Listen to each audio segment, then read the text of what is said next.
Bom dia a todos. Estamos aqui para falar sobre os nossos resultados do segundo trimestre.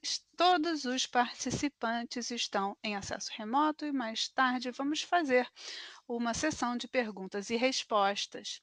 Esta chamada está sendo traduzida simultaneamente para português. Se vocês precisarem de assistência durante a chamada, é só digitar em *0. Esta chamada está sendo gravada e você poderá acessá-la pelo link dos investidores no site da Vale.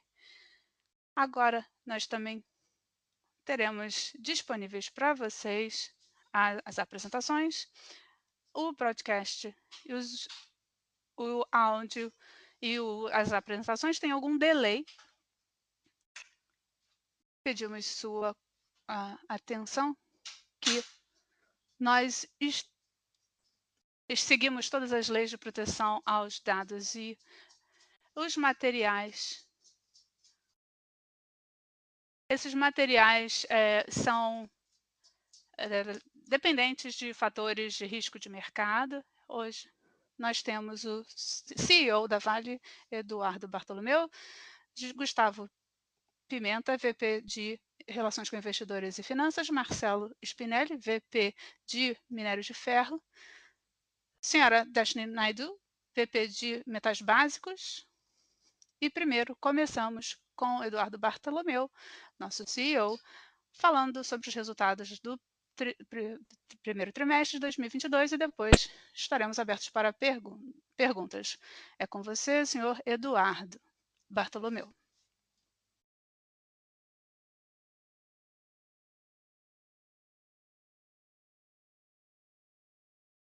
Muito obrigado. Bom dia a todos. Espero que estejam bem. Acabamos de comemorar 80 anos de atuação no Brasil. Foi uma oportunidade de refletir sobre nossa jornada, desafios e evolução para construir uma Vale melhor. Como vocês sabem, continuamos focados em re-rating a Vale, reduzindo o risco e reformulando nossa empresa. E vou falar sobre os nossas principais conquistas desde o final do primeiro trimestre. Continuamos firmemente comprometidos com a reparação de Brumadinho. Desembolsamos cerca de 320 milhões de dólares no segundo trimestre em acordos e doações. Na frente ambiental, agora estamos detalhando os projetos de saneamento para as comunidades afetadas. Nas compensações individuais, o ritmo dos novos acordos de indenização vem diminuindo, pois o prazo para ações extrajudiciais foi encerrado em janeiro de 2022 para a maioria dos territórios. Desde 2019, já indenizamos mais de 13 mil pessoas, totalizando cerca de 3,1 bilhões. Na segurança de barragens, concluímos a descaracterização de 2 das 5 estruturas a montante a serem eliminadas em 2022, e eu vou falar mais sobre isso. Por fim, no reshaping, concluímos neste mês a venda do sistema Centro-Oeste. Também assinamos um acordo vinculante com a ArcelorMittal para a venda da CSP, nossa parceira na siderurgia no estado do Ceará. Para lhe dar uma perspectiva completa de quanto progredimos desde 2020, vendemos 9 negócios em 5 países diferentes que, em seus piores momentos, custaram até 2 bilhões de dólares em dreno de caixa. Isso num ano. Continuamos comprometidos em tornar a Vale uma empresa mais segura e confiável, sustentada por uma geração de caixa robusta e alocação disciplinada de capital. Parte de nossa ambição social passa pelo fortalecimento das relações com as comunidades vizinhas às nossas operações. Este mês comemoramos 40 anos de relacionamento entre a Vale e o povo indígena Xicrim do Cateté, no estado do Pará. O povo Xicrim apoiou os colaboradores da Vale quando começamos as operações em Carajá. As suas terras são próximas das unidades de conservação da Vale no Carajás e também lutamos para proteger esses territórios. Ainda assim, nossa relação com o Xicrim foi controversa. Iniciamos agora uma nova relação, uma nova etapa nessa relação. Após 18 meses de negociações, fechamos um acordo com a comunidade Xicrim, encerrando uma disputa de 15 anos. Para honrar nosso relacionamento, visitamos a aldeia do Xicrim e foi um momento de respeito e confiança mútuos. Quero agradecer ao povo Xicrim por nos receber em sua casa. Também é importante ressaltar que a Vale não realiza nenhuma pesquisa mineral ou atividade de mineração em terras indígenas no Brasil.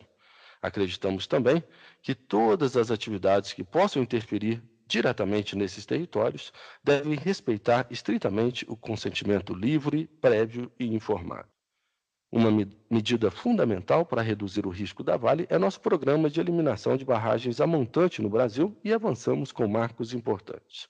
Em julho, concluímos a descaracterização de duas estruturas, a barragem do Baixo João Pereira e o Dique 4, que foram as primeiras de 5 barragens a serem eliminadas este ano. Desde 2019, já eliminamos 9 estruturas e até o final de 2022 eliminaremos mais 3, chegando a 40% do programa. Os projetos são complexos e, em alguns casos, pioneiros. É o caso da barragem B3-B4, atualmente em nível de emergência 3. Utilizando apenas equipamentos operados remotamente, já removemos cerca de 40% dos rejeitos, muito mais rápido do que o planejado. Isso nos levou a antecipar sua conclusão para 2025. Até lá, esperamos que a Vale não tenha barragens em condições críticas de segurança. Tivemos um segundo trimestre operacionalmente desafiador, o que nos fez revisar nosso guidance de minério de ferro e cobre para o ano. No minério de ferro, enquanto nossos sistemas no sul tiveram um desempenho sólido, no sistema norte fomos impactados por problemas pontuais de umidade e pelas restrições contínuas de licenciamento, e o Spinelli vai falar sobre isso. Em metais básicos, trabalhos essenciais de manutenção afetaram as operações de níquel e cobre, e a Destiny vai falar mais sobre isso também. Na nossa agenda de mudanças climáticas, alcançamos marcos importantes para o cumprimento de nossas metas. Como parte do programa PowerShift, recebemos nossa segunda locomotiva 100% elétrica e irá operar inicialmente no porto de Ponta da Madeira. Em abril, assinamos um memorando com a Nippon Steel Corporation para buscar soluções de fabricação de aço, incluindo o uso de nossos briquetes verdes. Isso está em linha com nossos compromissos de reduzir 15% das emissões líquidas de escopo 3 até 2035.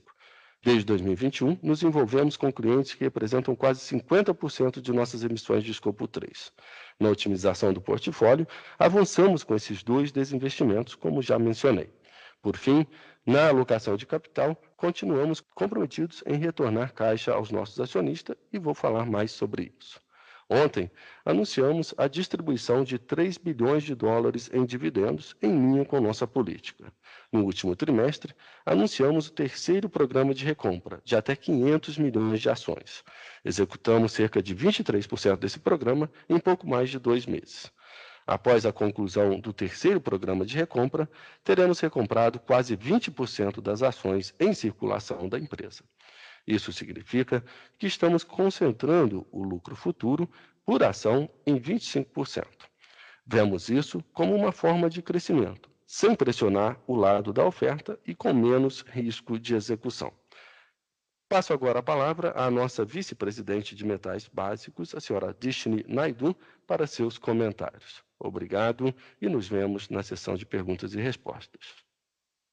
Obrigada, Eduardo, e bom dia a todos. Eu gostaria de começar este call destacando que nossas minas de Sudbury, que foram impactadas pela greve do ano passado, e nosso incidente no shaft da mina de Totem, que estavam em ramp-up desde o quarto trimestre, estão agora funcionando como planejado.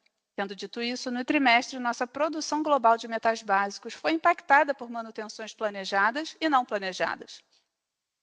A maior parte da manutenção planejada está relacionada a backlogs que estamos recuperando após os 2 anos de adiamentos como resultado das restrições e controles pandêmicos da Covid-19. Em níquel, planejamos uma grande manutenção em nossas refinarias e smelters no Canadá, Reino Unido e Indonésia, e nossas vendas para o trimestre foram cobertas por estoques que construímos no primeiro trimestre em antecipação a isso. Em cobre, concluímos a manutenção estendida em Sossego. Ela tinha sido originalmente planejada para 45 dias, mas foi estendida para substituir outros componentes-chave, de modo a mitigar riscos operacionais futuros. A planta está operando às taxas esperadas agora. Em Salobo, foram realizados trabalhos adicionais de manutenção da planta durante o trimestre, com manutenção preventiva adicional sendo agendada no segundo semestre para endereçar condições piores do que o esperado para o ativo, descobertas após as atividades de manutenção realizadas no trimestre. Isso também pode ser atribuído aos adiamentos de manutenção durante as restrições da Covid-19. É por essas razões que revisamos o nosso guidance de cobre para 270 a 285 mil toneladas. Gostaria de mencionar, no entanto, que as obras de manutenção nas usinas Salobo 1 e Salobo 2 não alteram os planos para Salobo 3, que ainda está programado para comissionamento até o final deste ano. Para o terceiro trimestre, teremos um grande programa de manutenção de minas e moinhos planejados em todo o Canadá, e durante esse período, nossas refinarias de níquel estarão funcionando com estoques de concentrado de níquel, em grande parte já acumulados.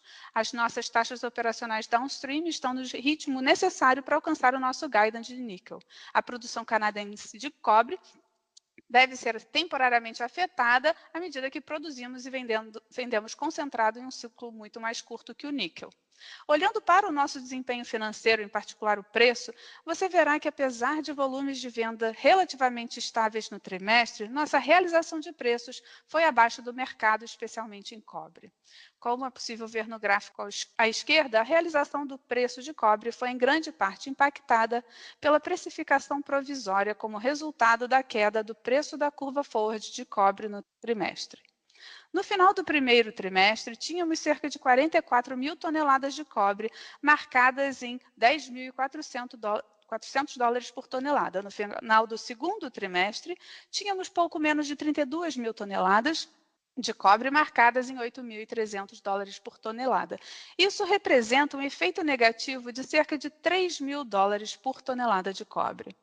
Em níquel, tivemos um saldo positivo de prêmios do mix de produtos com uma forte realização de preços alcançada para nossos produtos de classe 1 e um efeito positivo do nosso período cotacional. O desconto no preço do níquel deveu-se principalmente à precificação fixa, mais especificamente ao nosso programa de hedge. No primeiro trimestre, iniciamos a implementação do programa de hedge de receita de níquel para 2023. Embora o preço do níquel realizado para o segundo trimestre tenha sido impactado pelo strike price de cerca de 20.200 dólares por tonelada, que refletiu nos resultados do trimestre, o preço médio para a posição completa de hedge foi aumentado de cerca de 21.400 para pouco mais de 23 mil dólares por tonelada, refletindo a correção de preço para cima das novas posições adicionadas no segundo semestre. Agora, vamos olhar para o futuro. Neste trimestre, fizemos um bom progresso em nossa agenda estratégica. Concluímos o estudo de pré-viabilidade para um projeto proposto de sulfato de níquel em Quebec, com uma produção anual esperada de 25 mil toneladas de níquel contido, para produzir mais de 110 mil toneladas de sulfato de níquel. Isso nos oferece vendas diversificadas e um ponto de entrada acelerado na crescente cadeia de fornecimento de veículos elétricos da América do Norte, como estamos vendo com a crescente demanda de produção de baterias em todo o continente. E em linha com a nossa estratégia global para EV, assinamos na semana passada 2 MOUs-chave com a Ford, um para a parceria de 3 dias com a PTVI e Huayou, no projeto Pomalaa, na Indonésia, e outro para explorar oportunidades com a Vale em toda a cadeia de valor de veículos elétricos. Isso se soma ao MOU com a Tesla anunciado anteriormente. Estamos ansiosos para trabalhar com esses parceiros focados em ESG para fornecer níquel de baixo carbono no mercado de EV. Agora passo para o Marcelo para nos levar através do desempenho do minério de ferro. Obrigado, Disney. Bom estar com todos vocês, bom dia. Vou começar a minha apresentação dando a vocês uma atualização sobre o nosso plano de retomada. Primeiramente, gostaria de relembrar nossa jornada desde Brumadinho. Lembre-se que perdemos 25% da nossa capacidade. Sempre falamos sobre capacidade e volumes, mas quero também falar de flexibilidade aqui hoje. As principais ações para recompor nossa flexibilidade se basearam na própria retomada, nas novas licenças e na antecipação de projetos. Quais foram e quais são os principais desafios que estamos considerando nestas ações? A relação ao plano de retomada, a segurança de barragens foi a questão-chave. Relembrem toda a saga dos testes de vibração, os desmontes de frentes de lavra por explosivos, os atrasos vindos em função de paralisações. Estamos superando isso mês a mês e já trouxemos de volta todos os sites, ainda não em plena capacidade, mas todas as operações estão operando. O primeiro impacto veio com as barragens a montante, mas o principal impacto veio depois, no sistema sudeste, com as barragens a jusante, quando perdemos temporariamente a capacidade das barragens de Itabira e de Brucutu. Quanto ao licenciamento, quais são os desafios? Você pode perguntar, este é um novo desafio? A resposta é não e sim. O processo de licenciamento está ficando mais sofisticado, temos um maior nível de detalhamento no sul e no norte do Brasil. Estou pessoalmente engajado neste processo e com a melhor equipe para fornecer análise e trabalhar próximo às agências para fechar essas lacunas. Por fim, em relação aos projetos, tivemos impacto devido ao Covid e às condições macro. Como estamos antecipando alguns projetos, podemos ter alguns ajustes durante a implementação. Então, a combinação desses três fatores está trazendo alguma volatilidade para a nossa projeção. Por vezes, fomos otimistas e não estamos satisfeitos com esse planejamento. Então, em resumo, evoluímos muito reduzindo os primeiros impactos de Brumadinho, de risking, as barragens e o impacto na produção. Por outro lado, ainda temos que lidar com o processo de licenciamento e, por isso, estamos estreitando o relacionamento com os órgãos para trazer confiabilidade ao nosso plano. Atualizando agora o sistema por sistema. No norte, o projeto Gelado está quase concluído. Esperamos comissionar no quarto trimestre novos corpos minerais. Superamos um macro importante para o projeto N3. Assim, esperamos a licença prévia já no terceiro trimestre deste ano. E a principal restrição está nas rolling licenses. Esses atrasos nos fizeram aumentar a movimentação de estéreo. Não estamos satisfeitos com isso e há espaço para melhorias também nesta área. No S11D, britadores Abon, concluído. No mais 20, gostaria de chamar a atenção de vocês aqui. Temos ótimas notícias. Acabamos de receber a licença de instalação, assim poderemos iniciar a implementação do projeto mais 20 no S11D. No sistema Sudeste, a barragem Itabiruçu está dentro do prazo e esperamos concluir no quarto trimestre. A construção da barragem de Torto está concluída e esperamos as autorizações finais até o final do terceiro trimestre. Então, com isso, esperamos trazer o ativo em operação no quarto trimestre deste ano. Passando agora para nosso guidance de produção, revisamos nosso guidance de produção para 2022. Agora vemos um intervalo entre 310 e 320 milhões de toneladas, explicando, nós perdemos flexibilidade durante o primeiro semestre deste ano. Lembre-se, no início do ano, forte período chuvoso. Em segundo lugar, tivemos que mudar o processo de formação de estoques no norte, de modo a gerenciar níveis de umidade. Isso foi consequência de uma nova frente de lavra no S11D, relacionada a questões de segurança que trouxeram restrições ao sistema. Já endereçamos a maioria dessas restrições. Esses efeitos nos aproximariam do intervalo inferior do guidance anterior, mas com maior risco. Então, decidimos ajustar esse risco. Também ajustamos a produção do Centro-Oeste, que acabamos de concluir a venda, e também consideramos que podemos ter um ajuste nos volumes em função das condições de mercado. Esse é o mantra da margem sobre o volume no nosso guidance de produção. Agora, passo para a estratégia de vendas. Vocês provavelmente notaram que vendemos mais produtos com maior teor de sílica no segundo trimestre, encontramos um bom momento para fazer essas vendas. A decisão de produzir ou vender mais ou menos envolve vários elementos, incluindo prêmios, preço e custo de frete. Analisamos as margens carga a carga. Essa é a beleza da flexibilidade da cadeia de suprimentos da Vale. Tomamos decisões diárias para maximizar nossas margens. Podemos vender esse produto, a alta sílica, no início da cadeia como um produto standalone, podemos esperar e blendar, ou ainda podemos esperar mais e concentrar na China. Recentemente, anunciamos a parceria com Shagang e Ningbo Port para desenvolver as instalações de pré-blending na China. Estamos avançando na cadeia de valor, nos aproximando dos nossos clientes. Olhando para frente, no terceiro trimestre, esperamos que o prêmio médio da Vale aumente considerando os maiores volumes do Sistema Norte e um adicional de $30 por tonelada nos prêmios de Pelotas já negociados. Então, eu estarei aqui para mais perguntas. Agora eu passo para o Gustavo. Obrigado, Marcelo, e bom dia a todos. Eu gostaria de começar passando com vocês os principais fatores de desempenho do nosso EBITDA no trimestre. Como vocês podem ver, nosso EBITDA pro forma do segundo trimestre foi de $5,5 bilhões, $840 milhões abaixo do primeiro trimestre de 2022.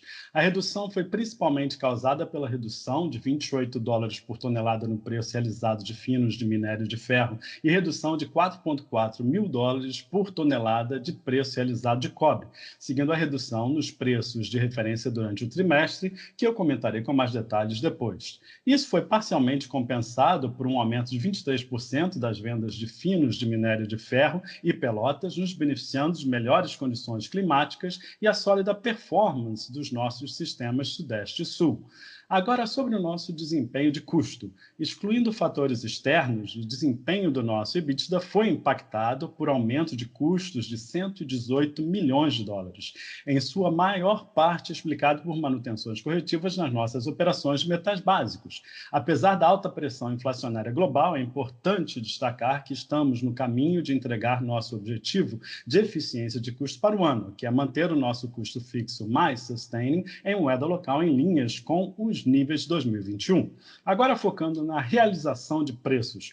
O desempenho do trimestre contra o trimestre anterior foi impactado principalmente por ajustes de preço, em que o preço provisório do primeiro trimestre de 2022, de $158 por tonelada para 12 milhões de toneladas para o final do trimestre, foi realizado a $137 por tonelada no segundo trimestre do ano. Além disso, 21% do volume de vendas desse trimestre foi provisionado a 120 dólares por tonelada versus 138 dólares por tonelada de média de referência, seguindo o declínio das curvas de preço futuro no final do trimestre. Esses dois ajustes geraram um impacto negativo de $7,6 por tonelada na realização de preço versus um impacto positivo de $15,2 por tonelada no primeiro trimestre. Isso resultou numa diferença de $23 por tonelada entre o primeiro e segundo trimestre. Passando agora para os custos all-in de minério de ferro. O custo caixa C1 da Vale, excluindo compras de terceiro, aumentou $2,2 por tonelada em relação ao primeiro trimestre, impulsionando principalmente pela valorização no câmbio do real brasileiro, maiores custos com combustível e a venda de estoques produzidos com maiores custos do primeiro trimestre, um efeito carry-over. Outro importante componente do custo é o frete, que variou de $18,1 por tonelada para $21,3 por tonelada, refletindo principalmente o aumento do preço de banca. É importante destacarmos aqui a vantagem competitiva da Vale sobre as estratégias de frete, onde temos navios contratados a longo prazo para 70% a 80% das nossas necessidades para o ano. Como resultado, no segundo trimestre, a média de custo da frete da Vale foi 30% menor que o médio do preço spot Tubarão Qingdao. Essa performance também foi beneficiada pela nossa decisão estratégica de instalar scrubbers nas nossas frotas dedicadas em 2019, dado o aumento do spread entre o bunker de baixo e alto teor de enxofre durante o trimestre. Essa estratégia representou uma economia de $127 milhões no bunker no segundo trimestre. O prêmio de pelota é outro ponto importante no trimestre, com uma contribuição de $1,5 por tonelada no nosso custo all-in. No terceiro trimestre, esperamos uma melhora adicional, já que os prêmios foram negociados próximos de $90 por tonelada. Agora, passando para a alocação de capital, concluímos com sucesso a oferta de aquisição de 1,3 bilhão de bônus da Vale em junho. Com isso, avançamos materialmente no nosso programa de gestão de passivos, alongando o prazo de portfólio sem amortizações relevantes de dívidas nos próximos 5 anos. Isso nos proporciona uma melhor flexibilidade financeira para continuar buscando novos objetivos estratégicos. A nossa conversão de EBITDA em caixa também foi forte no trimestre, conforme vocês podem ver no próximo slide. Nós convertemos 41% do nosso EBITDA em caixa livre e utilizamos essa liquidez adicional para acelerar nosso programa de recompra de ações. Até o momento, já executamos 23% do nosso último programa de recompra de 500 milhões em ações. Então, antes de abrir para as perguntas e respostas, gostaria de reforçar as principais conclusões da teleconferência de hoje. Nós continuamos avançando em nossa agenda social e na eliminação de nossas barragens a montante. Nosso programa de reshaping está quase concluído com o anúncio de ontem sobre a venda de nossa participação na CSP, permitindo à gestão focar nos ativos principais que serão substancialmente beneficiados com a tendência de transição energética. Na produção, continuamos muito disciplinados na nossa estratégia de valorização dos volumes e continuamos a acreditar fortemente nos fundamentos de longo prazo da nossa indústria. Por fim, continuamos fortemente comprometidos com o processo de alocação de capital disciplinado, conforme evidenciado pelo anúncio do pagamento de dividendos de 3 bilhões a ser realizado em setembro. O nosso progresso contínuo no programa de recompra de ações com geração de valor. Com isso, gostaria de abrir a teleconferência para perguntas. Obrigado.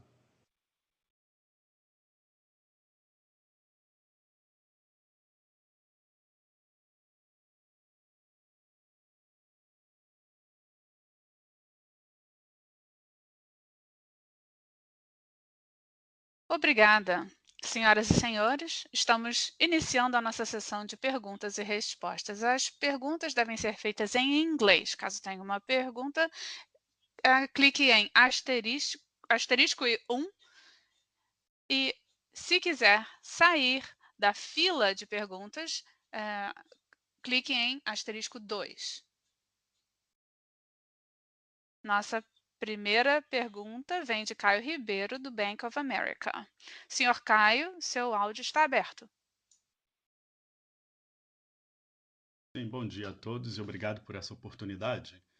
A pergunta tem a ver com os retornos de caixa. Nós vimos algumas mineradoras que têm alguns dividendos e alguns pagamentos diretos. E a minha primeira pergunta é, com essa situação que tem piorado, esse cenário de recessão e também os níveis de endividamento que estão sendo vistos, nós podemos presumir que nós vamos continuar a ter esse retorno de caixa agora com o seu novo programa de recompra de ações e também dividendos extraordinários estão na mesa? E, em segundo lugar, nas provisões associadas com Renova, agora com alguns artigos na imprensa que têm falado sobre o presidente da Corte Suprema que quer renegociar os valores. O senhor pode nos dar alguma ideia do que está sendo discutido e também aquilo que pode nos levar em termos de provisões, na sua perspectiva? Muito obrigado. Obrigado, Caio. É o Gustavo. Olha, sobre dividendos e recompra, nós temos agido como falamos, né, retornando o caixa, né, e a geração de valor para os acionistas. No último ano foi isso, esse ano também. Então é isso que iremos continuar a fazer, né? Temos aquele programa recente de 30%, temos ainda um tempo para fazer e ter esse desempenho, temos tempo. Vamos ver como vai estar o mercado. Vai depender de como a geração de caixa vai se dar no segundo semestre, mas com certeza retornar caixa para os acionistas é uma prioridade-chave e continuaremos a fazer.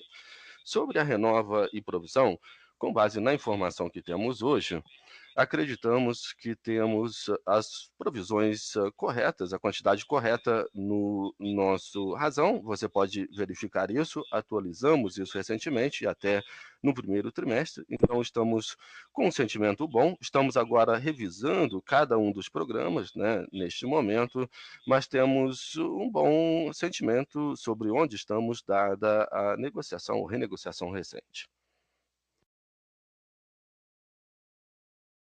Se eu puder adicionar, Gustavo, sobre dividendos extraordinários, que o Caio perguntou, como você disse, estamos agindo como falamos, somos os mais disciplinados na indústria e a gente precisa analisar as condições de mercado. A volatilidade no ferrosos é muito grande, mas o segundo semestre geralmente é muito forte, né, no terceiro e quarto trimestres. Então vamos ver.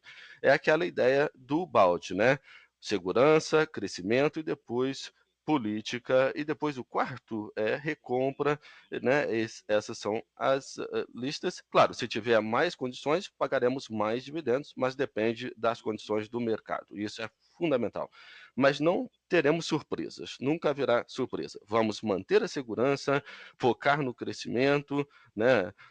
A política também é sagrada, nossa política precisa ser cumprida, como fizemos no trimestre, depois recompra e depois, se o mercado melhorar acima da expectativa no segundo semestre, então haverá também dividendos extraordinários. Espero ter respondido a sua pergunta, Caio.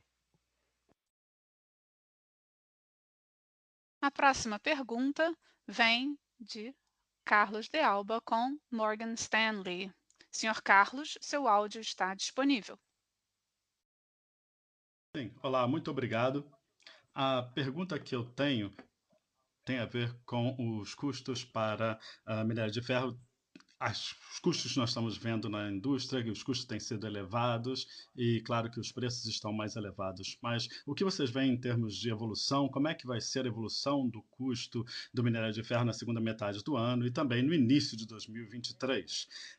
E também voltando um pouquinho atrás e pensando sobre a médio, a longo prazo, sobre volumes de minério de ferro, qual a sua ideia sobre esses 450 que vocês tiveram representando assim o mercado?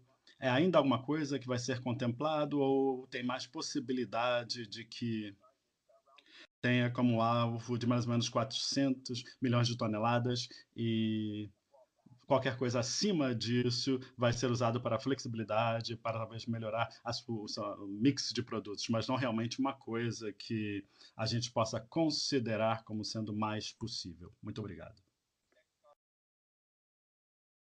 Gustavo aqui, Carlos, eu vou responder a primeira e depois o Spinelli complementa. Bom, o segundo trimestre é geralmente o mais desafiador para a gente, porque a gente tem aquele efeito de carry-over, né, do primeiro, os volumes ainda não estão no volume que produzimos no segundo semestre, e como vocês viram neste trimestre, nós chegamos acima dos níveis apontados, né, para o final do ano. Ainda estamos otimistas com o que apresentamos anteriormente, ou seja, o C1, né, até o final do ano, como dissemos, ainda tem muitos benefícios, né, que vão acumular até mais no segundo semestre, especialmente por conta do programa de redução de custos de 1 bilhão que nós anunciamos, e no all-in, como você disse, esperamos sim que esteja alinhado com o que tivemos no último ano. Então, sim, este trimestre foi um pouco apertado com relação aos prêmios, né, por conta do que o Spinelli disse, mas no segundo semestre, com mais volumes, né, provavelmente vindo mais volumes do norte, esperamos que o all-in se normalize mais ou menos no nível do último ano. Carlos, obrigado pela pergunta. Em primeiro lugar, eu gostaria de enfatizar uma coisa. A produção é uma consequência da margem sobre volume. Então, quando a gente fala que a gente vai para 400 milhões de toneladas no nível, e eu quero enfatizar uma outra palavra que eu mencionei, que é flexibilidade. Nós, nós vamos. ah, com esse nível de produção, a gente vai, se a gente tiver um mercado, a gente passa dele. Agora, duas coisas, 400 ou 450 é só para dar realmente a flexibilidade ao nível de produção. Nós dissemos 400 a 450 para termos capacidade para entregar 400 de maneira confiável. E essa é a primeira coisa relacionada a 450. Agora, sobre os 400, para esse nível de 400, bom, aqui dois pontos. Para alcançarmos isso, tem a ver com a margem do volume, se o mercado precisar ou não. Então, a despeito do fato de termos uma variação ou um desvio a curto prazo, de 5 milhões de toneladas ou até 10 milhões de toneladas, a estratégia a prazo médio é a mesma, está alinhada. Agora, a base vai depender do mercado e talvez leve mais tempo, mas vai estar conectado com a necessidade do mercado. Imagina se nós trouxermos 30 milhões de toneladas para esse mercado hoje, que não há necessidade disso. Mais uma vez, 400 milhões de toneladas é um nível de flexibilidade para corrermos atrás, mas nós temos a logística, nós temos uma jurisdição grande para trabalhar. Não há problema institucional, nem mesmo problemas com as nossas linhas. Quer dizer, por outro lado, nós, na verdade, temos um relacionamento muito forte com os nossos clientes, então é a melhor escolha para aumentarmos a capacidade no futuro. Mas nós vamos nos comportar como líderes do mercado que somos e não vamos trazer nada a mais do que aquilo que o mercado precisa.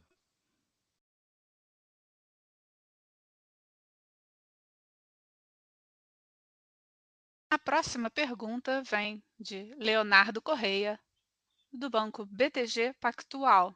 Senhor Leonardo, seu áudio está aberto. Sim, bom dia a todos. Muito obrigado. Agora, trazendo o Eduardo de volta para a discussão, Eduardo, os metais básicos para você tem sido o seu projeto e um ângulo extremamente importante. Você conhece muito bem o negócio, você trabalhou no Canadá por muitos anos. E a Vale tem sido muito, né, aberta em termos dos seus giros do mercado de metais básicos nos últimos meses e nos últimos trimestres. Agora também nós temos vindo aqui uma pausa, o mundo está enfrentando problemas diferentes, mas eu só quero ouvir a sua posição, o seu posicionamento, o que você acha, as coisas estão melhorando, certamente os números estão lá, quer dizer, foi um trimestre diferente e com toda justiça, várias questões não recorrentes estão acontecendo, como manutenção, é uma indicação no mercado que a empresa tem visto mais questões recorrentes e mais desafios do que nós achávamos. Então, ninguém melhor do que você para tentar nos ajudar a compreender, em primeiro lugar, quais são os obstáculos, se tem alguma coisa nova que está acontecendo e como você acha que você pode, então, vencer esses desafios. E, por outro lugar, do meu lado, o Spinelli talvez possa ajudar a Vale. O caso de investimento da Vale tem a ver com ser um momento diferente, a segmentação é uma realidade e também os prêmios de qualidade estão aqui para ficar. Agora, infelizmente, o que nós vimos no último trimestre e tal é que todos os prêmios têm diminuído, a Vale tem perdido essa vantagem competitiva ou relativa e nesses custos. Eu só gostaria de saber se vocês têm visto alguma mudança relativa de como o mercado está procedendo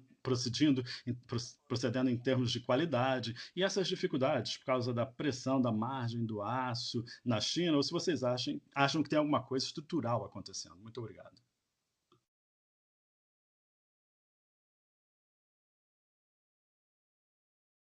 Obrigado pela pergunta, Leonardo. Realmente é a menina dos olhos para mim, eu concordo totalmente. Bom, vamos começar com o básico. Você está correto, né? Nós temos o melhor ativo, isso não muda. Temos os melhores ativos em níquel no mundo, no Canadá e na Indonésia, e também Onça Puma, né? Tem 60 anos de vida. Temos os melhores projetos de crescimento no cobre, na base de Carajás. Estamos entregando até o Salobo 3, como a Disney mencionou, está no tempo correto, dentro do orçamento, já para o próximo trimestre, então estamos confiantes. Temos Voisey sendo entregue, Copper Cliff também. Então, os projetos de crescimento para níquel e cobre estão vindo aí adiante, são os próximos passos, então não há mudanças. Temos os melhores recursos e reservas, enfim, que é o que importa, na verdade. No final das contas, é o que importa, e no curto prazo, claro, devemos ter um pouco de preocupação por conta do que você falou, soluços, problemas, e sabemos o que está acontecendo no setor. E Sossego teve uma parada pontual de 4 meses, porque postergamos 2 anos, né, essa parada, e aí quando começamos a executar a manutenção, descobrimos que tínhamos de trocar o munhão, né, e você não planeja uma parada de 4 meses, né, era de 45 dias, se tornou 4 meses, enfim, mas é pontual. Não estou preocupado também com a transformação, especificamente em Sossego. Salobo tem as suas questões, mas como a Destiny mencionou, nós operamos a mina muito bem, a mina está a todo vapor e quando tiver a estabilidade, a gente vai conseguir a produção. Por isso que se você observar o guidance do segundo semestre, ele é bem sólido e forte no cobre. E com relação a níquel, nós tivemos um problema nas minas subterrâneas lá no Canadá. Operamos muito bem nas minas de superfície, né, com boa capacidade. Também em Clearlake operamos muito bem. Também tivemos a restauração de PTVI, né, lá no Forno 4, uma atividade muito complexa, a primeira vez que fizemos e está já a todo vapor. Então, eu não estou preocupado com a transformação, com o turnaround especificamente, porque, como você disse, a gente vai extrair valor de uma forma ou de outra, mesmo que tenhamos de trazer um parceiro para operar, se a gente não conseguir o turnaround. Mas estou confiante, temos a confiança, temos o conhecimento, operamos no Canadá há 100 anos, no Brasil há muitos anos, então eu não estou preocupado com o turnaround. E o que você mencionou, e é importante enfatizar, né, porque é uma pergunta que muita gente pode ter, é que nós acreditamos, e isso é um fato, que metais básicos têm uma melhor condição advindo no futuro. E há várias razões para isso. Quer dizer, ainda não há decisão tomada, né? Mas temos discutido essa ideia com os acionistas, com todos vocês, e a gente sempre fala, tá, qual é o propósito aí, né? Você vai organizar o ativo, fazer a transformação, enfim, por quê? Por que a transformação? Por que estabilizar o negócio ou entregar os projetos de crescimento? Bom, primeiro, a gente vai estruturar a ideia, a questão societária como um todo. Eu até falei com o Mike e outras pessoas na minha última apresentação, nós temos opção. A primeira opção é fazer o que fazemos, executar, o mercado vai perceber, vai gostar do valor que o negócio tem, que não está refletido no nosso valor de ação ou mercado. Né? Outro é o seguinte, o negócio não mudou, o preço de níquel está saudável, cobre até está refletindo essas preocupações sobre a recessão na economia mundial. O cobre é um ativo relacionado ao PIB. Então, enfim, temos aí um ativo muito bom, ótimas reservas. Né, vamos ver como é que o mercado vai reagir e aí a gente decide e extrai valor de uma forma ou outra. Como eu disse, Léo, nada mudou, né? Primeiro precisamos de executar, depois crescer e depois se estruturar e então buscar as oportunidades de capital. Né? E tenho confiança na equipe na Destiny para estabilizar o emprego. Tem uma ressaca aí da Covid, claro. Tivemos também a questão da manutenção em Sossego, que teve que esperar. Também lá na fundição, né, tivemos que esperar um tempo, também o forno 4, quer dizer, muita coisa, mas nós fizemos e tenho confiança que nós vamos conseguir fazer a transformação. Os projetos de crescimento estão vindo aí no tempo correto e até no orçamento, exceto o VBMI, onde tivemos o estouro, mas enfim, temos Barra Dop, Indonésia é um ótimo lugar, estamos lá 50 anos, Poma lá está lá também, Onça Puma também está por ser apresentada para o Conselho. Temos uma ótima relação com o Xicrim, como apresentamos, podemos operar a mina de forma estável, enfim. Eu estou muito otimista, é sim a menina dos olhos para mim, né? E tenho certeza que nós vamos extrair muito valor desse negócio e vou passar para o Spinelli. Léo, você levantou dois ângulos aqui. O mercado precisa para a qualidade também, e nós precisamos de enfatizar sobre o mercado. Nós temos Pallet Premium a $100, quase $100 acima de 65, e para os fornos também pellets acima de $90 mil. E agora, alumínio nós temos assim baixa competição com alumínio com prêmios elevados. Então está certo. Quando você falou sobre a margem na China, é uma situação temporária devido a todo o downstream, as incertezas que temos downstream, mas nós temos confiança de que com todo o esforço do governo, isso vai estabilizar essa demanda downstream e até o final do ano a gente terá ou uma falta de competidores com minérios de alta qualidade e também um custo que não é baixo, quer dizer, não está no nível baixo, como nós vimos já no passado, mas isso pode também recuperar o nível do prêmio. Então, essa é uma tendência que pode não ter um retorno, mas podemos ter algum tipo de volatilidade a curto prazo. Agora, a outra estratégia, definitivamente, nós somos a empresa que investe em produtos e em minas para trazer, então, minérios de alta qualidade. E isso, nós mantemos essa estratégia, continuamos nela e pode trazer mais formas para o mercado com minérios de baixa qualidade, mas trazemos as pilhas o estoque na China e também todo o portfólio da nossa empresa para o mercado. Mas nós não estamos fazendo isso, nós estamos continuando a trabalhar valor sobre volume nesses minérios de alta qualidade.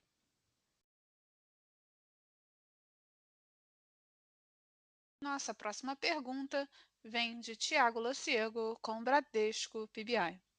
Senhor Tiago, seu áudio está disponível. Obrigado, senhores. Eu tenho duas perguntas aqui para o Spinelli. Spinelli, como você está vendo essa demanda de minério de ferro, esse ambiente agora a curto prazo, talvez na segunda metade do ano, especialmente levando em consideração o alvo do mercado chinês? Então, qual é a sua opinião sobre isso? E, mais uma vez, o que você tem visto no terreno sobre demanda? E a segunda pergunta também, você comentou sobre prêmios e que está esperando melhorias nos próximos trimestres. Pode nos dar um pouquinho de cor em termos de os portfólios de produto? Esperam talvez um pouco menos da alta sílica desse produto e a ser vendido? Ou como é que a gente deve considerar o portfólio de produtos e o prêmio, mais uma vez, talvez mais a curto prazo, segunda metade desse ano? Muito obrigado. Obrigado, Tiago. Obrigado pela sua pergunta. Bom, a demanda de minério de ferro, bom, vamos começar com a China. Nós começamos a falar com o Léo na outra pergunta, e o que nós estamos vendo, a primeira metade, nós tivemos um grande problema com as estratégias do carvão, e agora nós estamos vendo no nosso, e sentimos mais no nosso negócio sobre as propriedades, as construções. E o que nós temos na segunda metade, e é bom comparar com o que aconteceu com o último ano.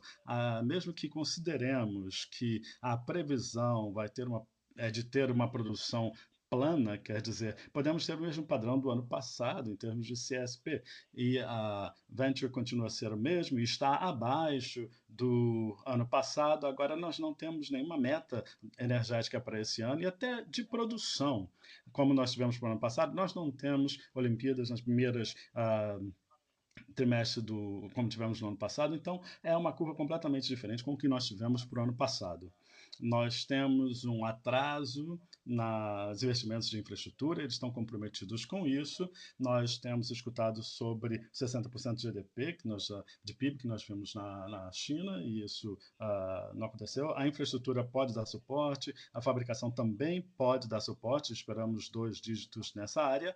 E o que nós estamos vendo é que eles estão falando essa semana sobre a propriedade como sendo um security, provavelmente na China, porque eles podem trazer isso ou causar ali um problema.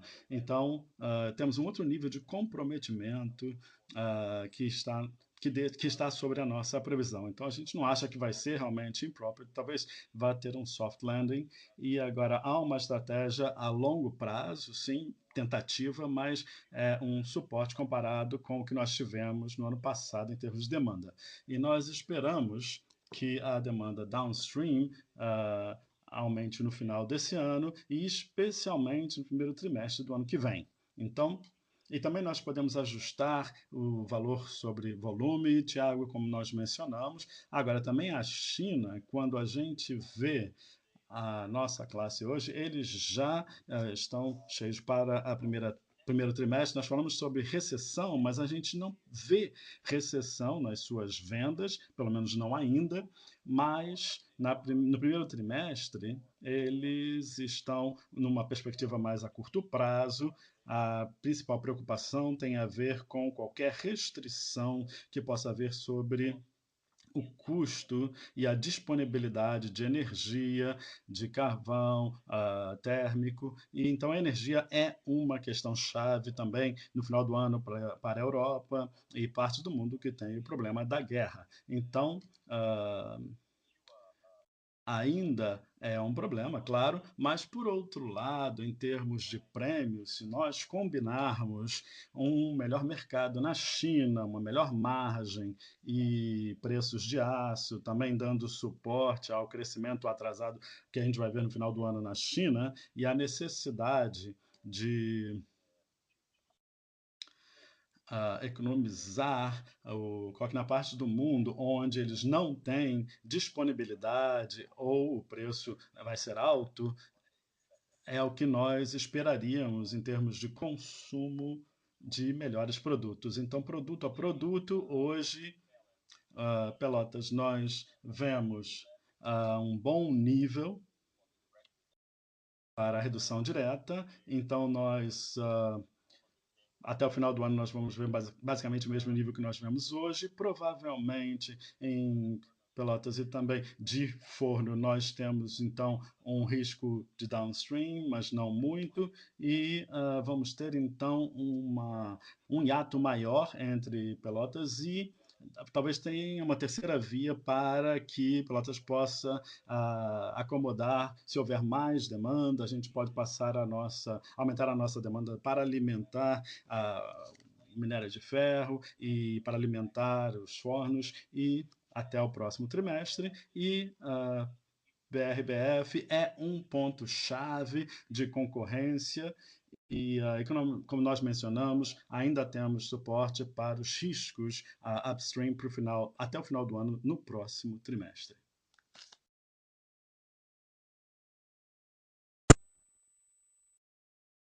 A próxima pergunta vem de Daniel Simpson, de Itaú BBA. Senhor Daniel, o seu áudio está disponível. Olá, bom dia. A minha primeira pergunta é sobre o divestimento de ativos na diversificação ou uma forma de enfocar mais no seu negócio central depois de vender as suas operações de carvão, CSP, a California Steel e daí por diante. Agora, além de MNRN, que vocês já comunicaram para a sua lista de desinvestimento, tem mais alguma coisa E nessas linhas, quer dizer, vocês podem elaborar um pouco mais sobre o mérito de um IPO em potencial, em termos de visão? Quer dizer, vocês não precisam, vocês têm realmente uma folha de balanço sólida, vocês não precisam de levantar capital para a porção de crescimento sobre a qual o Eduardo comentou no negócio. Agora é só realmente uma questão de destravar o valor e liberar esse valor e ver as oportunidades que talvez só possam ser realmente alcançadas com a caixa fresca, nova, e isso faria sentido. Mas, se pudesse, por favor, Spinelli, elaborar sobre a situação chinesa, como foi dito na resposta anterior, e se a empresa vê uma desaceleração nos níveis de atividade de produtores na Europa por causa da crise energética que foi mencionado na sua resposta anterior, isso seria ótimo. Muito obrigado. Muito obrigado. Obrigado, Daniel. Eu vou passar para o Gustavo, mas devo dizer que você tem toda a razão. Tem a ver com destravar valor, claro, porque não tem valor percebido nos metais básicos. Na Vale somos percebidos como empresa de ferrosos, então a gente precisa destravar este valor e não o valor em geral. E você tem razão. Com essa estrutura, a gente vai conseguir fazer coisas diferentes que nós não podemos fazer hoje. Mas eu vou passar para o Gustavo para ele detalhar, porque é sim uma discussão importante, tá? E a Disney também pode complementar. Muito bem, Daniel. Sobre a transação potencial, a gente não decidiu se vai ser IPO, oferta pública inicial ou não, mas o que a gente quer ter é uma governança mais dedicada para metais básicos, porque tem muito mérito ali e valor, e a gente também quer criar uma forma de valor. Esse negócio é diferente de minério de ferro. Temos muito crescimento ali, né? Retomando a capacidade com capex limitado, mas, claro, a gente precisa buscar essa estratégia, a gente gosta dela e vai manter, mas no metais básicos é diferente. É um negócio em crescimento, muita oportunidade para veículos elétricos, eletrificação, e tudo isso pede mais, ou melhor, estratégia, e a gente acha que faz sentido ter algo que nos apoie nessas estratégias de crescimento. O formato futuro veremos, mas é isso que vamos buscar. O mercado talvez não perceba com bons olhos uma transação, mas a gente vai continuar observando e traremos isso para vocês quando decidirmos. Sobre desinvestimento, MRN é o que nós dissemos anteriormente, né? A gente vai continuar a buscar formas de otimizar o portfólio na margem, mas eu devo dizer que nós fizemos muita da reformulação que nós queríamos fazer neste momento. Sim, para complementar a sua observação, é uma questão de crescimento, né, e de valor. E a Vale não vai desistir dos metais básicos. Se você quiser ser parceiro, seja privado ou público, vai ser com a Vale e vai ser uma experiência de crescimento. Ninguém tem as commodities que temos, nós acreditamos também numa governança melhor e num parceiro que possa nos ajudar a crescer, mas não queremos perder a oportunidade de crescimento, né? Tem muitas oportunidades realmente nesse mundo de transição energética com veículos elétricos e temos ativos saudáveis, né? Tem a ver com retomar a capacidade, claro, como o Spinelli disse, como o mercado precisa, e a gente pode fazer isso no momento oportuno. Então, tem essa questão que precisa ficar com a Vale.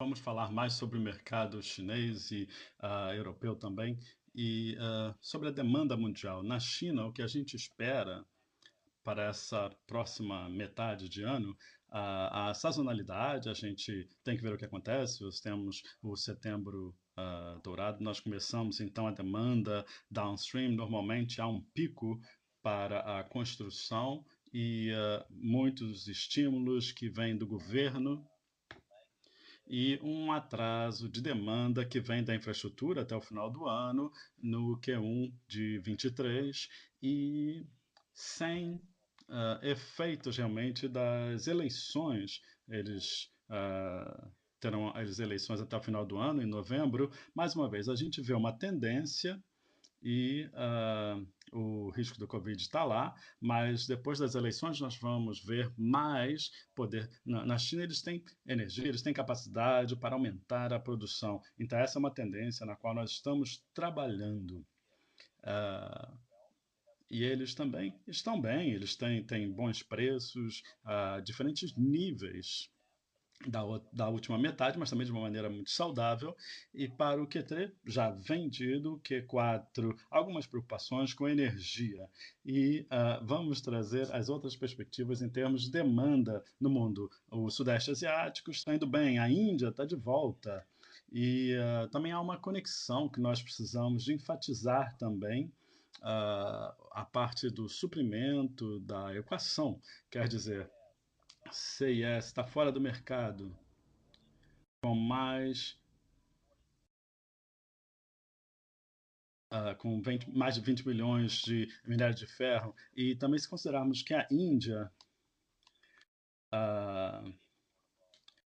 sem exportar o minério de ferro, e no mercado seaborne nós temos um mercado equilibrado para Q3 e nós vamos produzir mais no Q4, mas não mais do que nós tivemos no último ano. Então, o mesmo padrão de eventos na China, mas podemos esperar que vai dar suporte de demanda, levando em consideração o efeito downstream que nós temos na China. Nós vemos Q4 e Q1 2023 melhor do que tivemos no ano passado.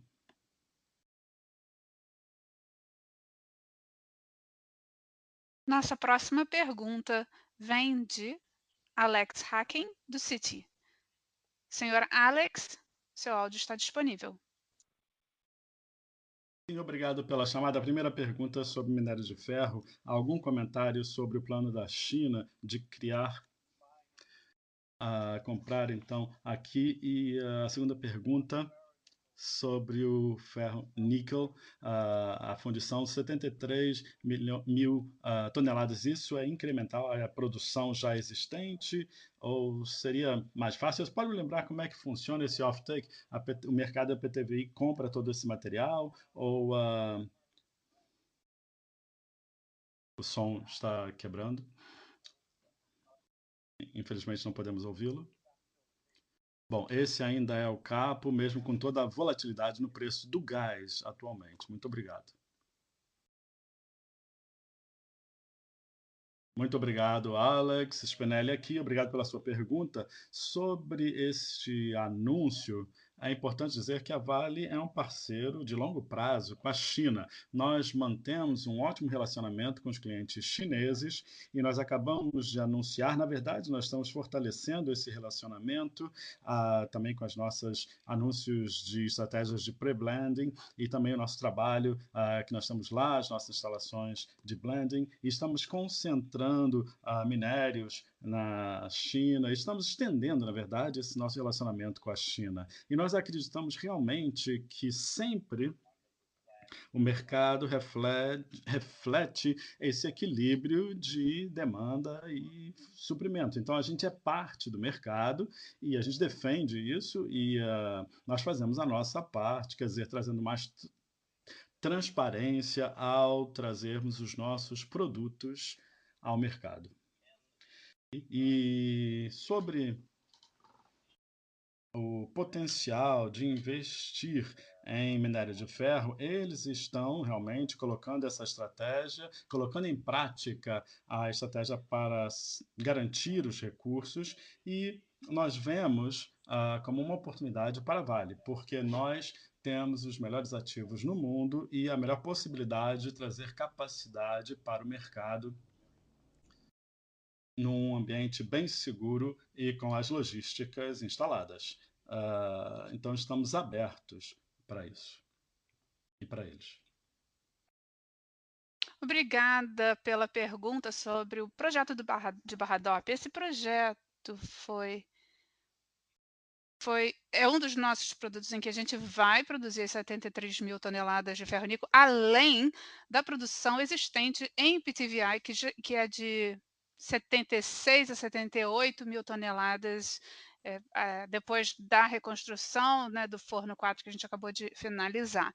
Em termos da estrutura do projeto, a gente vai fazer 100% da construção da mina, mas a planta vai ser compartilhada em 49% com a China Coal, que é a Tisco e a Xinhai, que serão também os construtores em si e da planta. E o offtake, para os primeiros 5 anos, o offtake todo vai para a China Coal, depois disso a PTVI vai levar a mercado seus 49% da participação. E a sua, né, quanto à sua pergunta, em relação ao gás liquefeito, né, a gente ainda está negociando isso, a gente trouxe terceiros e parceiros. A solução ainda não está totalmente amarrada, mas essa manhã mesmo a gente recebeu notícias do governo que esse projeto vai entrar nos projetos estratégicos nacionais do presidente. Então, a gente vai ter uma priorização em termos de resolução para o suporte energético ao projeto. Então, em relação a gente sabe que o gás vai ser um pouco mais difícil de conseguir, né? O Xinhai vai estar construindo essa planta e a gente está costurando o alinhamento energético. Obrigada. A próxima pergunta vem de Rodolfo Angeli, com a JP Morgan. Senhor Rodolfo, seu áudio está disponível. Sim, obrigado. Acho que grande parte das minhas perguntas, que já foram na área de custo e também no turnaround dos metais básicos, já foi tudo muito bem discutido. Eu tenho só mais uma pergunta. Eu gostaria de ouvir sobre o licenciamento, o processo de licenciamento no norte, o que está acontecendo, por que está sendo um gargalo para a Vale, o que isso quer dizer? E é tudo da minha parte. Obrigado.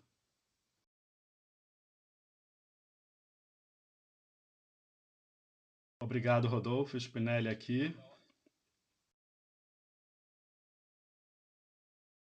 O processo ambiental, o licenciamento no Brasil, na verdade, também em várias partes do mundo, está ficando mais sofisticado. Eu acho que é ah, a melhor situação que a gente tem, ou a melhor palavra que eu posso usar.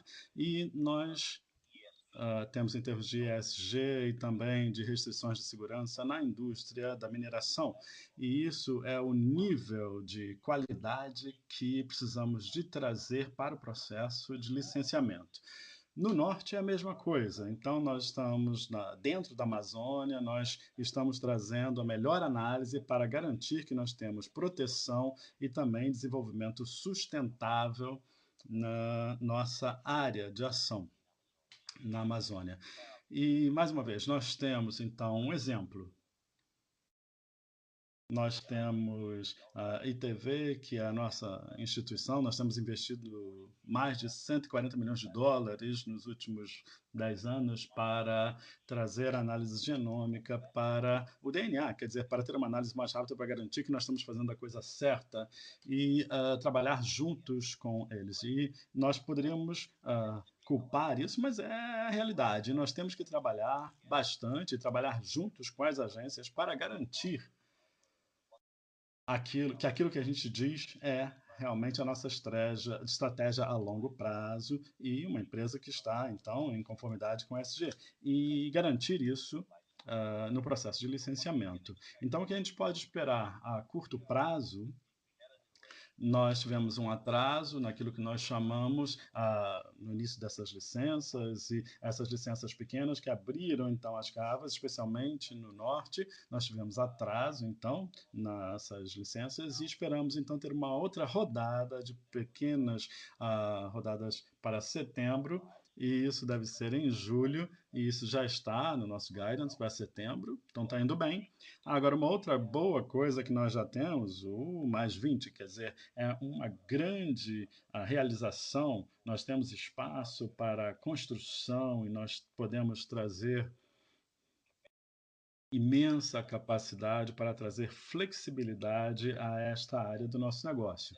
Então, mais uma vez, essa é uma tendência, esse é um nível do jogo agora e acreditamos que vai ser bom.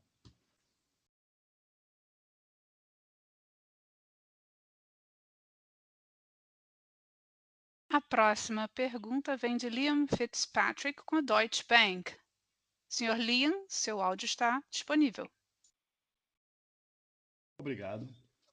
Só umas perguntas sobre as estratégias de minério de ferro.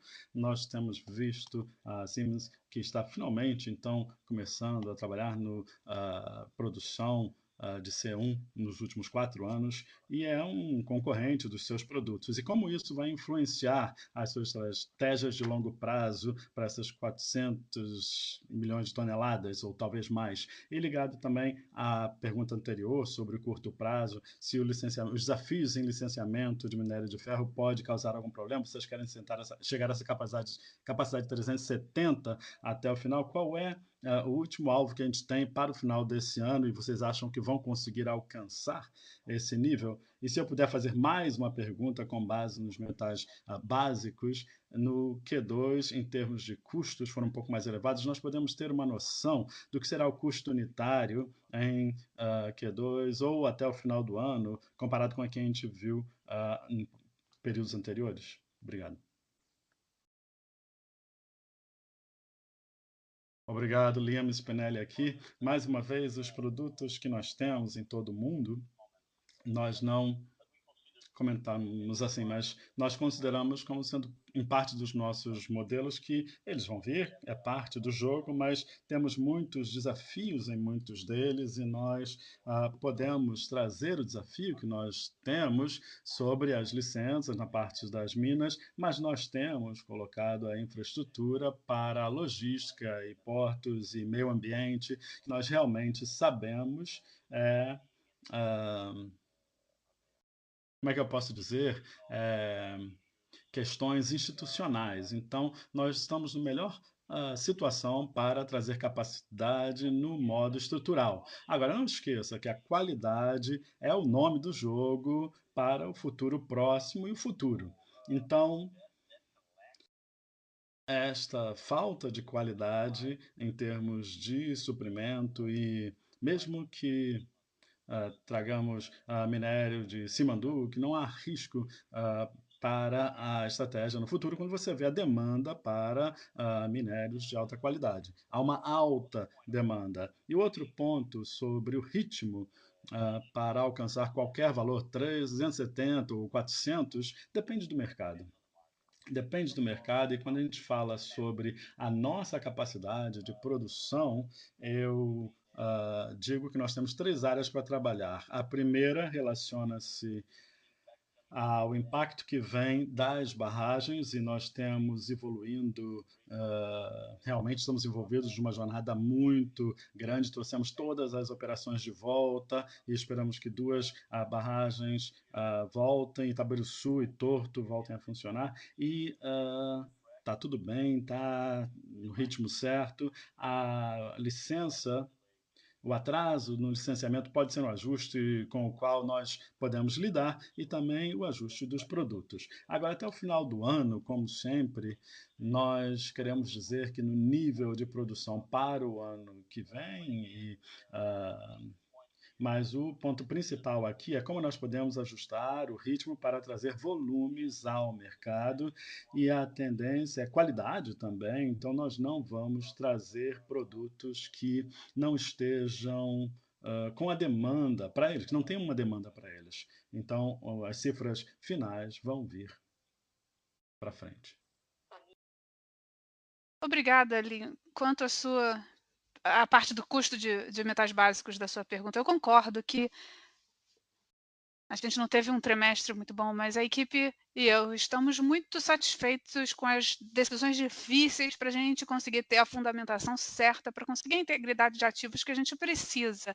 Mas voltando aos custos, do lado do cobre, o que era o motivador desse custo no trimestre foram as etapas adicionais de manutenção que a gente teve em Sossego e Salobo.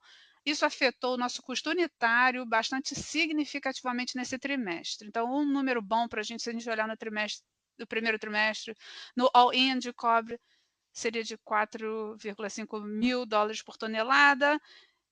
E como o Eduardo mesmo comentou, né, se eu olhar o meu half on half, então, né, a minha melhora de semestre por semestre, mesmo com a revisão do guidance, a gente prevê um aumento de 36%, porque a gente vai estar em alguns lugares em capacidade total, até o final do ano, né, pensando nas manutenções que a gente tem já feitas. Então, até o final do ano, a gente espera alcançar um pouco mais de 4 mil por tonelada em termos do custo all-in.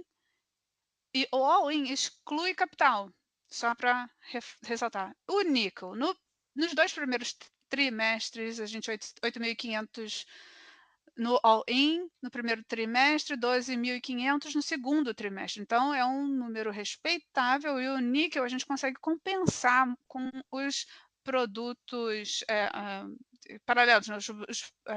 E a gente tem alguns desafios nas operações do Atlântico Sul em cobre, mas a gente também perdeu um pouco de cobre em Coleman por causa de um incidente que a gente teve lá no primeiro trimestre, que foi relatado no trimestre, que foram eventos sísmicos em Coleman. Então, algum crédito foi perdido aí nesse aspecto. Mas, como o Eduardo mencionou, nós estamos chegando na capacidade que a gente precisa manter para atingir o nosso guidance com um aumento de 25% em relação ao semestre anterior. Então, quando a gente junta tudo, a nossa previsão é 11.500 a 11.700 dólares por tonelada em termos do ano todo, né, para o all-in do níquel.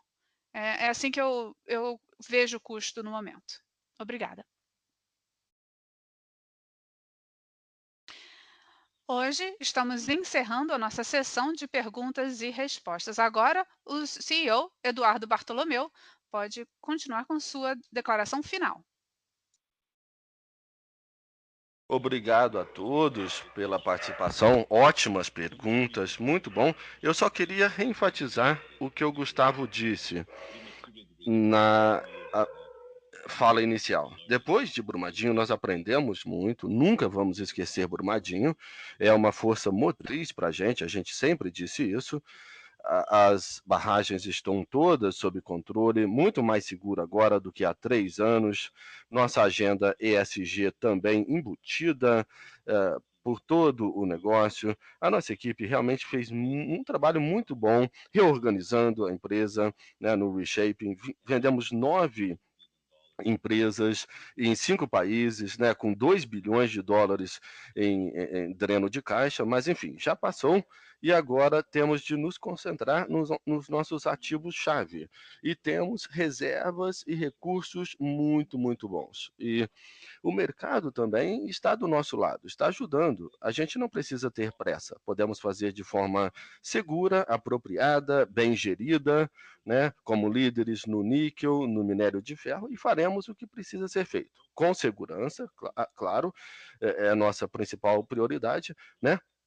Nós temos uma Ferrari e agora precisamos pilotá-la como se deve, e faremos isso. E também nós acreditamos muito nos fundamentos da indústria. A transição energética está aí para ficar, a despeito dos soluços no curto prazo. Como eu disse, não é uma corrida curta, é uma maratona. Nós estamos aqui, nós somos a Vale, 80 anos, né? E nós estamos pensando na Vale de 100 anos, né? E não na Vale de 81. Então, precisamos cuidar dos fundamentos, acreditamos, né? Há sim percalços e questões políticas, mas estamos no momento correto. E então faça como nós, invista na Vale, o melhor investimento que você pode ter, porque somos muito disciplinados, desde o primeiro dia dizemos: olha, alocação de capital será feita como vocês pedem, melhor investimento, melhor oportunidade de crescimento, melhor ativo que você tem, e é o momento correto de assumir o risco e faça como nós, compre ações da Vale e mantenham-se seguros. Muito obrigado. Com isso, concluímos a nossa conferência hoje. Agradecemos a sua participação.